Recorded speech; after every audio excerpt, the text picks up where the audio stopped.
Bonjour vie victorieuse, j'ai l'immense privilège de t'apporter la parole d'aujourd'hui en ce qui a trait du fait de la gloire de Dieu qui est manifestée. Père très saint, tu es majestueux, tu es magnifique. Merci mon Père parce que tu es là. Merci de ce que tu nous soutiens dans toutes choses. Merci pour ta paix et ta grâce. Merci pour Jésus que tu as donné, Seigneur mon Dieu, pour que quiconque croit en lui, Seigneur, ne périsse pas mais qu'il ait la vie éternelle. Alors merci Seigneur pour ton Saint-Esprit qui habite en nous pour nous rendre capables, Seigneur, chacun d'entre nous et toute personne qui écoute cette vidéo, Seigneur, de vivre la vie d'enfant de Dieu. Je te remercie, Père mon Dieu, de ce que ton esprit fidèle habite en nous, Seigneur mon Dieu, pour aussi nous équiper, Seigneur, en toutes choses pour la gloire de ton nom, Jésus. Amen, amen. Merci, Saint-Esprit, parce que tu es là et que tu fais ce qui est humainement impossible, Seigneur mon Dieu, à moi-même et à chacun d'entre nous. Amen. Donc, la gloire de Dieu est manifestée dans ta vie et la gloire de Dieu va continuer à se manifester aussi dans ta vie. Parce que souvenons-nous, vraiment, la Bible nous dit que Dieu, il veut nous amener de gloire en gloire. C'est-à-dire que lorsque tu viens à Christ, justement, tu commences la vie de gloire, justement, parce que le Seigneur, il a déjà tout accompli à la croix. Donc, lorsque tu es en Christ, justement, tu es établi sur ce roc, mais aussi cet arbre qui est déjà la racine, qui est déjà là. Donc, le Christ qui est la bonne racine, justement, qui est aussi cette fondation qui est magnifique déjà. Alors, tu commences dans une vie de gloire parce que il y a aussi des témoignages qui s'ajoutent à ta vie aussitôt que tu entres dans la vie d'enfant de Dieu, justement parce que tu n'es plus appelé à juste vivre par toi seul, mais aussi non seulement tu es équipé, mais aussi tu vas produire aussi ce que Dieu t'a mis sur le cœur. Donc il est dans la volonté de Dieu vraiment que tu puisses vivre sa gloire. Donc lorsque tu es confronté à certaines situations, ne sois pas découragé vraiment parce que le Seigneur il va manifester sa gloire au travers de ces situations parce que il n'est pas limité. La Bible nous dit vraiment que Dieu il prend plaisir à nous voir prospérer, à nous faire prospérer. Donc c'est ça aussi sa volonté. Et dans cette dimension aussi de prospérité, il y a la restauration dans le Seigneur, il y a aussi la gloire de Dieu qui est manifestée justement pour toi et pour moi. Alors, lorsque tu veux vivre vraiment la gloire de Dieu, tu peux rencontrer beaucoup de situations, notamment des cœurs durs, des gens qui font face à des situations qui sont peut-être un peu plus d'occultisme, de tel cas vraiment l'esprit du malin il va venir vraiment endurcir des cœurs et tout et ça fait en sorte que vraiment la gloire que tu veux vivre, la gloire de Dieu peut être essayer d'être opprimé, mais gloire soit rendue au Seigneur parce qu'il est plus fort que tous ceux ou celles qui essaient de s'opposer à sa volonté pour ta vie justement. Donc lorsque Dieu est sur ton cas vraiment, tu peux être sûr que en même temps que tu rencontres des situations difficiles ou des cœurs durs, vraiment, la gloire de Dieu va être encore plus manifeste devant les yeux des gens justement. Donc, c'est le cas aussi de Moïse et c'est ton cas aussi aujourd'hui parce que le Seigneur, il ne change pas, il est le même hier, aujourd'hui, éternellement. Il l'a fait dans la vie de Moïse, il va le faire aussi dans ta vie. Alors, Exode chapitre 7, vraiment un passage extraordinaire, mais nous n'allons pas tous les lire, peut-être jusqu'à verset 15 un peu, donc alors que voici vraiment Dieu révèle à Moïse ce qu'il va faire. L'Éternel dit à Moïse, regarde, je te fais Dieu pour Pharaon et ton frère Aaron te servira de prophète. Waouh! Donc, pour te mettre en contexte, justement aussi, Pharaon, il était connu comme Dieu d'Égypte. Donc, et encore aujourd'hui, il y a des gens qui associent à Pharaon une certaine leur portion de divinité, justement. Donc, Pharaon, il était établi, il était l'autorité suprême d'un temps dans l'Égypte. Donc, il était ces dieux-là que les gens devaient craindre, justement. C'était aussi ces dieux-là aussi que les gens étaient opprimés par. Donc, c'était quelqu'un qui se plaisait aussi dans des formes de dimensions d'injustice vraiment atroces à l'égard du peuple de Dieu, où il opprimait le peuple de Dieu et le droit du peuple de Dieu ne faisait aucun cas à son égard. Et également, c'était quelqu'un qui était tout simplement baigné dans l'occultisme avec des magiciens, avec aussi des gens qui font toute forme de pratique occulte. Donc, il y avait déjà un état d'endurcissement du cœur des pharaons, justement. Et lorsque vraiment tu fais face à ces situations-là, tu as besoin de la grâce de Dieu, tu as besoin de l'aide de Dieu, tu as besoin de la miséricorde de Dieu. Que lorsque l'Éternel il voit la misère, il étend sa corde vraiment pour te tirer d'affaire. Et c'est ça la miséricorde. Donc Dieu, il entend aujourd'hui ton cœur, il voit les situations auxquelles tu es confronté justement dans le quotidien. Et sois encouragé vraiment que le même Dieu qui a établi Moïse, donc le verset 1, il dit vraiment, je le répète, regarde. Donc l'Éternel dit à Moïse, regarde, je te fais Dieu pour Pharaon et ton frère Aaron te servira de prophète. Donc Dieu te dit aujourd'hui les situations par lesquelles tu passes. Il t'établit au-dessus de ces situations-là. Donc ce n'est plus ces situations qui vont t'assujettir, mais c'est toi qui vas assujettir ces situations-là. Cela est très biblique parce que la parole nous dit vraiment que Jésus, il nous a tout donné. Donc, il nous a donné son royaume même. Et Jésus, il est avec toi. Nous sommes enfants de Dieu. Donc, et comme le Christ était avec l'Esprit de Dieu, le Seigneur veut nous amener aussi à être comme lui. Et donc, la puissance du Saint-Esprit habite en toi et l'autorité de Christ habite en toi, justement.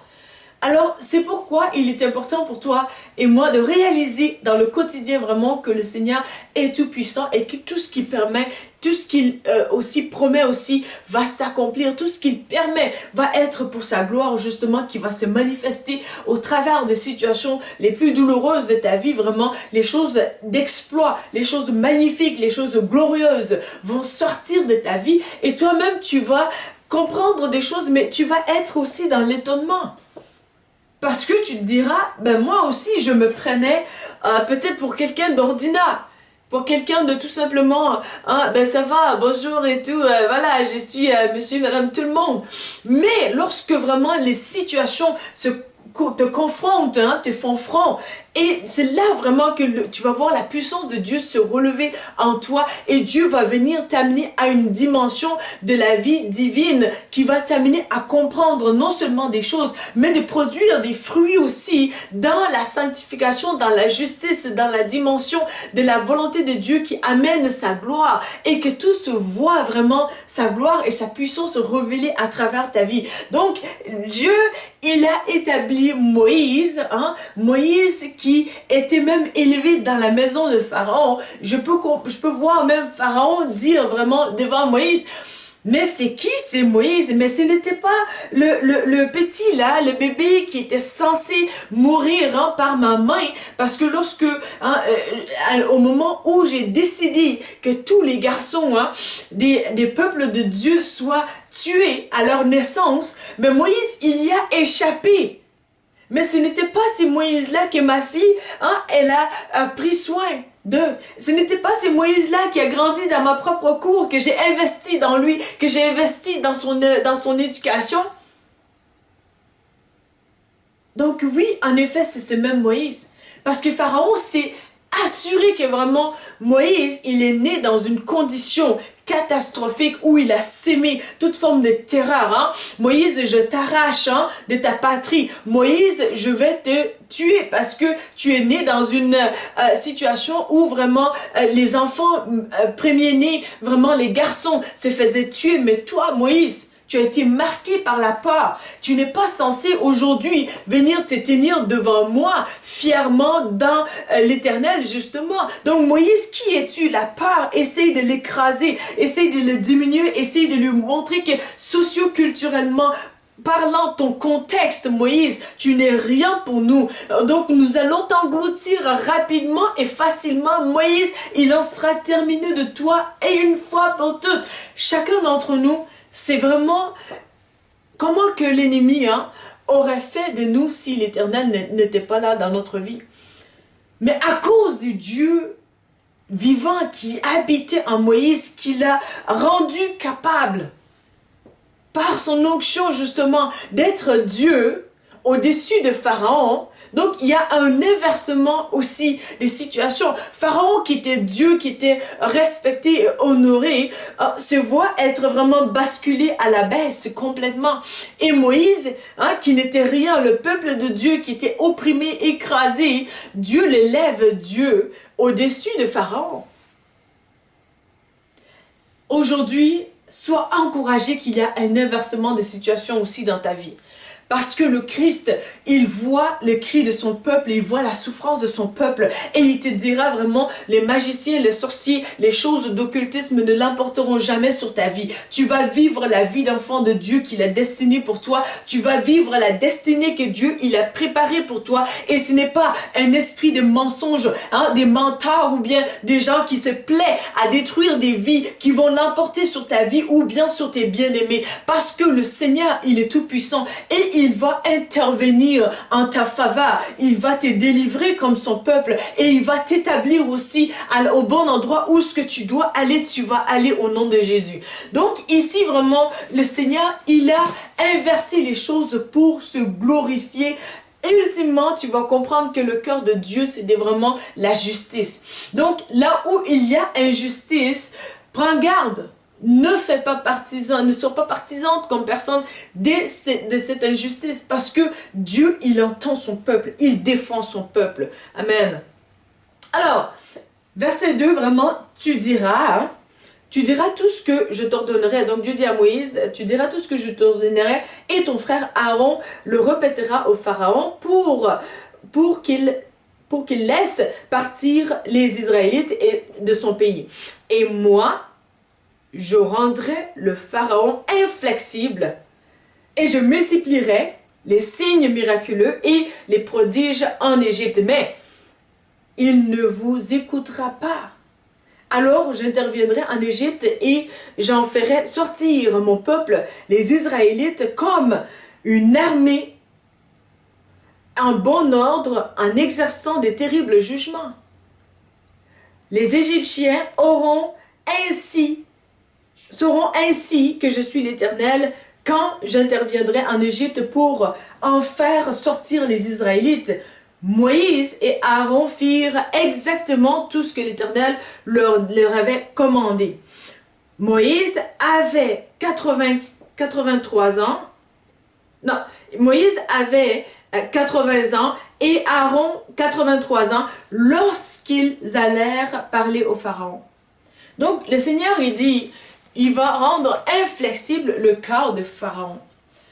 Et je t'encourage aujourd'hui vraiment à regarder à ton cœur. Est-ce qu'il y a de l'endurcissement dans ton cœur, en quelque part? Parce que lorsque tu entretiens un cœur d'endurcissement, il peut y avoir aussi un autre lot d'ajouter dans ton endurcissement. Parce que plus tu t'endurcis, plus tu vas te rendre compte que tu es encore plus endurci encore. Lorsque vraiment aussi tu décides vraiment de laisser le Seigneur envahir ton cœur, le Seigneur va venir arrêter les flots de toute forme de méchanceté, toute forme de dureté de ton cœur et renverser les situations pour justement te permettre d'être vraiment cet enfant doux et agréable à son égard. Et vraiment, Pharaon, il est endurci, il est inflexible et il est méchant et il ne comprend rien. Il se rend lui-même stupide devant les gens. Parce que le Pharaon, il va faire appel à ses troupes contre Moïse parce qu'il s'est dit, mais c'est Moïse, c'est impossible. C'est Moïse, je le connais. Je connais ses coutumes, je connais ses manières. Je l'ai forgé, je l'ai vu grandir. J'ai investi en lui. Ce Moïse, il m'appartient. C'est un esclave. Il n'est pas censé se lever au-dessus de moi. Mais il a sous-estimé la puissance de l'Éternel. Il a sous-estimé que l'Éternel, il est un Dieu de gloire. Que là où il est, il va manifester sa gloire et que gare à toi qui vis dans l'injustice et qui se complaît dans l'injustice parce que tôt ou tard les fruits que tu vas avoir sémés, tu vas les manger toi-même et ça va vraiment chauffer pour toi. Donc d'où l'importance vraiment de pouvoir venir à l'Éternel qui est un Dieu clément, qui est un Dieu bon, qui est un Dieu d'actualité, qui est un Dieu Dieu qui est toujours là pour aider les plus démunis. Parce que tu as été corrompu par vraiment les esprits mauvais qui t'ont rendu à un état d'être démuni, d'être exposé, d'être humilié, d'être traité comme un menteur, d'être traité comme un insolent. Mais lorsque vraiment tu donnes ta vie à l'Éternel, que tu te consacres à lui, l'Éternel renverse les choses et vraiment ce sera une vie de gloire que tu vas vivre désormais. Ce sera la vie d'honneur, ce sera la vie aussi remplie de justice, ce serait une vie remplie aussi de bonnes personnes, de bonnes relations, de bonne notoriété, mais aussi de vie, de vérité justement, parce que c'est son esprit qui est un esprit de gloire, c'est un esprit d'amour, c'est un esprit de paix, c'est un esprit de joie, c'est un esprit bienveillant. Et vraiment, il y a lieu pour toi et moi de comprendre, de saisir vraiment l'importance du fait que lorsque Dieu est dans ta vie, sa gloire va se manifester et les choses vont se changer en ta faveur pour la gloire de son nom. Donc, un peu plus tard, Pharaon, en fait, vers verset 12, verset 11. Alors, le Pharaon fit convoquer ses sages et ses magiciens et les enchanteurs d'Égypte accomplirent le même miracle par leur sortilège. Donc, chacun d'eux jeta son bâton à terre, qui se transforma en serpent. Cependant, donc j'aimerais t'entendre même dire dans ton mental, cependant. Donc tu as vu la main de l'ennemi agir, tu as vu l'enfer agir, tu as vu des enchantements agir, tu as vu des sortilèges agir, tu as vu des miracles agir qui n'étaient pas de Dieu, qui étaient des choses menaçantes contre ta vie. Alors maintenant, cependant, ça change tout. Ça dit maintenant. Donc là, tu as vu ces choses-là, tu as vu que c'est un attroupement, c'est vraiment un groupe plus qui s'oppose à la volonté de Dieu, qui s'oppose à ta piété, qui s'oppose à la vie d'enfant de Dieu, qui s'oppose à ton exploit, qui s'oppose vraiment à la gloire de Dieu manifestée dans ta vie. Donc tu te dis, mais c'est un groupe. Alors que Moïse, c'est Moïse et Aaron, ils ne sont que deux. Mais laisse-moi te dire aujourd'hui que dans le fait que tu te sens seul, ou bien que tu te sens vraiment que de peu, la puissance, la toute-puissance du Dieu créateur de tout l'univers va venir changer les situations.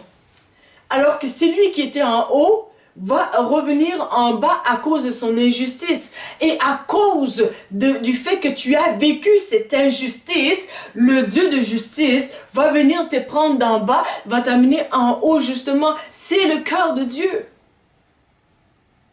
Parce qu'il a vu la souffrance de son peuple. Il a vu ta souffrance dans le secret. Il a vu tes larmes dans le secret. Il a vu qu'on a massacré ta justice, ton droit, qu'on a bafoué ce qui était le plus précieux. Mais l'Éternel, il te dit, on a sous-estimé qui tu es parce qu'on n'a pas vu ma grandeur dans ta vie. Alléluia. Et c'est là que Dieu confond les sages. Pharaon, il est là avec son troupe et tout. Il a l'air glorieux au début et tout. Mais la vérité sort. Pharaon est ridiculisé, il est minimisé, il est vraiment humilié. Et tantôt, je peux voir peut-être même son conseil derrière lui en disant « Mais Pharaon, fais attention !» Parce que là, tu as tout sorti, là, tout ce que tu avais de magnifique à sortir, tu sors tout, mais regarde, tu es ridiculisé devant Dieu, devant ton attroupement même aussi. L'attroupement peut consentir vraiment de voir, mais on a vu l'injustice. Mais ce gars-là, il est perdu, notre Pharaon, parce que là, tout ce qu'il fait, ça ne tient pas debout. Et il a élevé cet enfant-là, cet homme-là, mais cet homme-là est élevé plus que lui.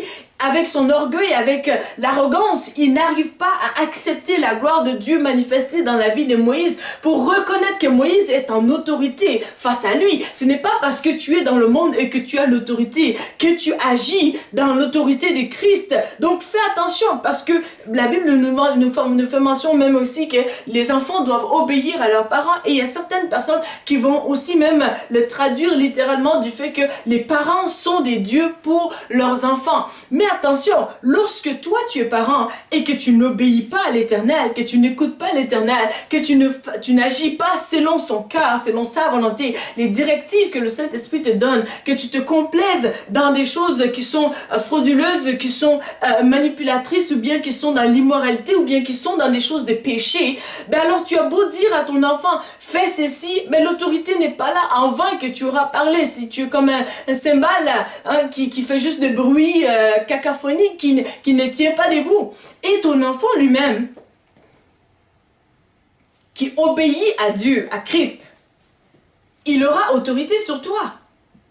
Parce que lorsqu'il ouvrira sa bouche avec l'autorité de Christ, qui a la crainte de Dieu, il va dire au nom de Jésus, papa, je soumets ton esprit à Christ. Là, tu es dans le désordre, tu es dans la débauche. Je soumets ton esprit à Christ au nom de Jésus. Et l'autorité va être là. Il y a un inversement, justement. Parce que le cœur de Dieu, c'est un cœur de justice. Tu as beau être humainement en position d'autorité, ça ne veut rien dire lorsque ton cœur est malicieux et tortueux. Parce que même ceux qui sont dans ton concert, ils te dégoûtent, ils tombent en horreur.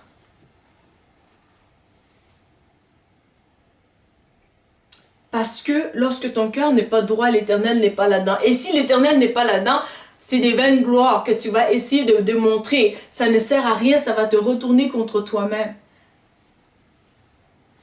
Donc, cependant, la différence est là. Donc, cependant, le bâton d'Aaron avala les leurs. Donc, un bâton avala ces bâtons-là. OK? Donc, la parole de Dieu, la puissance de Dieu qui habite en toi, va terrasser vraiment tes ennemis pour toi. Va aussi détruire les puissances de l'accusation, des accusations frauduleuses qui ne sont pas, qui ne tiennent pas debout, qui n'ont rien à voir avec toi et qui ont même été renversées par plusieurs à ton égard. Mais si le Pharaon, il insiste, Pharaon de la dureté que l'ennemi apporte, peut-être que tu es dans un pays désert en ce moment où vraiment l'évangile, tu essaies d'évangéliser, vraiment ça fait pas écho et tu te sens vraiment, ah ben Seigneur, c'est juste moi et ma femme qui sont des missionnaires sur cette terre aride, sur cette terre vraiment où les gens crient contre l'évangile. Le Seigneur te dit, tu es à la bonne place. Tout comme Moïse était juste avec Moïse et Aaron devant l'assemblée des pharaons, le Seigneur, il a manifesté sa gloire, sa toute puissance. Alors mon frère, ma soeur, toi qui es dans ce pays vraiment où on fait obstacle à la parole de Dieu, où on s'oppose à la vie de prière, où on s'oppose à la vie d'évangile, justement, tel qu'il nous est recommandé par la Bible dans la saine spiritualité qui est agréable à l'Éternel. L'Éternel te dit, tu es à la bonne place parce que c'est là que je veux manifester ma puissance. Reste là où tu es. Fais appel à moi. Tout comme Daniel, il a résisté vraiment au décret tortueux vraiment du roi, mais il a résisté vraiment à ces décrets-là pour justement se tenir ferme dans la parole de l'Éternel. Lorsqu'on dit Daniel aujourd'hui, n'importe qui savent vraiment qui il est. Alors toi aussi, là où tu es, Dieu va manifester sa gloire. Dieu va t'amener où ce que tu dois être. Donc continue dans l'évangile, continue de prier, continue de t'accorder avec la parole de l'Éternel parce que l'Éternel, il va te soutenir. Il va faire des choses magnifiques pour ta vie. Il est ce Dieu-là qui se plaît à manifester sa gloire. Et il va secourir toujours son peuple. Amen. Donc, cependant, le bâton d'Aaron avala les leurs. Donc, cependant, on peut dire dans ton cas aujourd'hui, l'Éternel manifesta sa gloire. Cependant, l'Éternel écrasa tes ennemis. Il les a exposés. Il les a exposés au ridicule pour dire, hey, votre affaire ne tient pas debout. L'injustice ne peut pas subsister à tout jamais. Ce n'est que pour un peu de temps. Mais lorsque tous auront vu, vous êtes ridiculisés maintenant, halte, reculés, parce que le bâton d'Aaron, c'est loin de l'Éternel. C'est l'onction de Dieu qui agit, c'est la puissance de Dieu qui agit, c'est les révélations des cœurs qui sont là par l'entremise du Saint-Esprit. Tu peux dire à quelqu'un, ne parle pas d'une situation, mais le Saint-Esprit qui convainc des cœurs des péchés, des justices et des jugements, manifeste devant tous vraiment des cœurs sincères, des cœurs honnêtes pour voir certaines situations de ta vie si tu ne prends pas garde. Et les gens vont en être dégoûtés justement. Et les gens qui sont censés être de ton côté, de t'aimer et de t'épauler, ils vont être tellement découragés de ta vie, de ta manière d'agir. Ça va faire en sorte que vraiment les gens de bonne foi, des bonnes personnes vont être contre toi parce que tu n'agis pas bien. Lorsque vraiment dans ta vie spirituelle que tu décides de te manifester vers la volonté de Dieu, Dieu va manifester sa gloire dans ta vie. Il est de son cœur aujourd'hui que pour toi, pour qui son fils est mort, que tu puisses tout simplement venir dans sa grâce et accepter sa grâce et changer des vies tout simplement et de lui dire viens m'aider, j'ai mal agi mon Père, j'ai agi dans l'injustice, j'ai opprimé des droits les plus importants pour toi parce que lorsque tu touches au peuple de Dieu, tu touches exactement à Dieu et Dieu n'aime pas qu'on touche à son peuple.